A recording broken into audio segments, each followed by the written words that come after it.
আরে বলো তো বন্ধুরা, এটা কী সবজি আমি রান্না করছি? আশা রাখি তোমরা সবাই চিনতে পেরেছো, এটা হচ্ছে মোচা সিদ্ধ। মোচা হচ্ছে গিয়ে শরীরের আয়রন ঘাটতির জন্য না খুব উপকারী একটা সবজি। অ্যাকচুয়ালি কলা গাছটাই মানে আমাদের পক্ষে খুব উপকারী, কারণ কলা গাছের থোড়, কাঁচকলা, মোচা সবের মধ্যে কিন্তু প্রচুর পরিমাণে আয়রন আছে বন্ধুরা।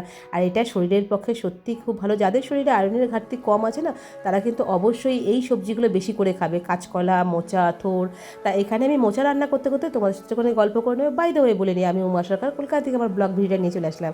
আজকের ব্লগ ভিডিওতে মোচা রান্নাটাই রেখেছি আমি রেসিপি হিসেবে। মোচা রান্না করতে তোমরা সবাই জানো, তবুও আমি এই রেসিপিটা তোমাদের সাথে শেয়ার করতে করতে একটু কিছু গল্প করবো তোমাদের সাথে। আচ্ছা দেখো, এখানে আমি ডুবো ডুবো করে আলু কেটে নিয়েছি, সেটাকে নুন হলুদ দিয়ে ভেজে নিচ্ছি। আর ফোড়নের জন্য কী নিয়েছি? ফোড়নের জন্য নিয়েছি গোটা জিরে, শুকনো লঙ্কা, তেজপাতা, আর নিয়েছি তার সাথে একটুখানি গরম মশলা, দারচিনি, লবঙ্গ, এলাচ, এইটা। আর এখানে দেখো টমেটো, আদা আর কাঁচা লঙ্কা আমি বেটে নিচ্ছি। মশলার মধ্যে নিয়েছি কি ধনের গুঁড়ি, জিরের গুঁড়ি, হলুদ, নুন, মিষ্টি। আর হচ্ছে তার সাথে হচ্ছে গিয়ে একটু, যদি তোমরা কালার করতে চাও তাহলে কাশ্মীরি মির্চি দিতে পারো। আমি এগুলো কালারটা খুব একটা করি না, কারণ কাঁচা লঙ্কাতেই রান্না করি, তাই কাশ্মীরি মির্চি আমি রাখছি না। এখানে জিরে, ধনে আর হচ্ছে নুন, হলুদটাকে একটু জল দিয়ে গুলে রাখলাম। আর বাটা মশলাটা তো আমার অলরেডি রেডি হয়ে গেছে, আলুটাও ভেজে তুলে নিলাম। এইবার আমি রান্নার প্রসেসটা শুরু করছি। আমি মোচা এইভাবে রান্না করি, তোমরা কে কীভাবে রান্না করো জানাবে। দেখো তেজপাতা, শুকনো লঙ্কা, দারচিনি, এলাচ, লবঙ্গ আর গোটা জিরে আমি ফোড়নে দিয়ে দিলাম। এইবার এর মধ্যে ফোড়নটা যখন একটু ভাজা ভাজা হয়ে যাবে, একটু রং ধরবে জিরের গায়ে, তখন হচ্ছে কি আমি এক এক করে মশলাটা এর মধ্যে অ্যাড করা শুরু করবো।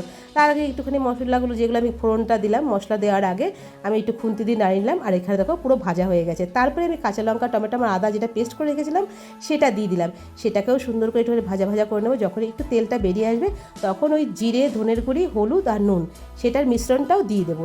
এইবার এটাকে ভালো করে একটু ভাজা ভাজা করব। আর তা অবশ্যই যখন তেলটা বেরিয়ে আসবে, তখন আমি এর মধ্যে সেদ্ধ করে মোচাটা যে রেখেছিলাম সেটা দিয়ে দেবো।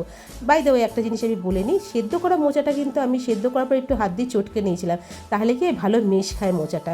খুব বেশি চটকানোর দরকার নেই, জাস্ট অল্প একটুখানি ভালো করে হাত দিয়ে চিপে চিপে নিলে পরে না মোচাটা সুন্দর নরম হয়ে যায়। এবার এটাকে ভাজা ভাজা করবো। এই মোচা আমি অনেক সময় চিংড়ি মাছ দিয়েও রান্না করি, আবার ছোলা দিয়েও রান্না করি, কিন্তু আজকে দুটোর একটাও দিইনি। দেখো মোটামুটি মোচাটা আমার একটু যখন হাফ সিদ্ধ মতন হয়ে গেছে, তখন আমি এর মধ্যে আলুটা অ্যাড করলাম। এইবার এটাকে একটুখানি সিম করে রেখে ঢাকা দিয়ে দিয়ে একটু করে রান্না করব। মোচাটা যেন সুসিদ্ধ হয়ে যায়, আলুটাও যেন সিদ্ধ হয়ে যায়। আর তখন তো নামানোর সময় ঘি, গরম মশলা দিয়ে নামাতে হয়। যদি আমি ঘি অ্যাড করবো না, কারণ হাজব্যান্ড ঘি ভালোবাসে না খেতে তরকারিতে দেওয়া, তাই জন্য ঘি দেবো না, আমি গরম মশলা দিয়েই নামাবো। তোমাদের যদি মনে হয় অবশ্যই একটু ঘি দিতে পারো, নিরামিষ তরকারিতে যদি একটু ঘি দেওয়া যায় না, ভালোই লাগে খেতে। আর এখানে মিষ্টি হিসেবে আমি চিনি ব্যবহার করি না, সুগার ফ্রি ব্যবহার করি, সেটাই দিয়ে নিয়েছি। তোমরা যদি মনে করো চিনি একটু অ্যাড করতে পারো। নিরামিষ তরকারি আমি একটুখানি মিষ্টি দিয়ে রান্না করি, কারণ অনেকেই ভাবতে পারে তরকারিতে মিষ্টি। আমাকে একজন প্রশ্নও করেছিল, তুমি কি সব তরকারিতেই মিষ্টি দাও? না, আমি সব তরকারিতে দিই না, কিন্তু যে তরকারিটাই মনে হয় একটু মিষ্টি দিলে খেতে ভালো লাগবে, সেটাতে অবশ্যই আমি অ্যাড করি। কারণ হচ্ছে রান্নাটা কিন্তু সম্পূর্ণ তোমার নুন, ঝাল, মিষ্টি যদি সবটাই ঠিকঠাক হয় না, তবে কিন্তু একটা রান্না খেতে খুব ভালো হয়। দেখো আমার মোচা কিন্তু একদম মাখা হয়ে গেছে, গরম মশলাটাও দিয়ে দিলাম। এবার আমার মোচা রান্না কমপ্লিট হয়ে যাবে। আর এই দেখো আমার মোচা রান্না হয়েও গেছে। গরম ভাতে কিন্তু এরকম মোচা রান্না করে দিলে পরে খেতেও খুব ভালো লাগে। আর তোমরা কারা কারা মোচা খেতে ভালোবাসো জানাবে।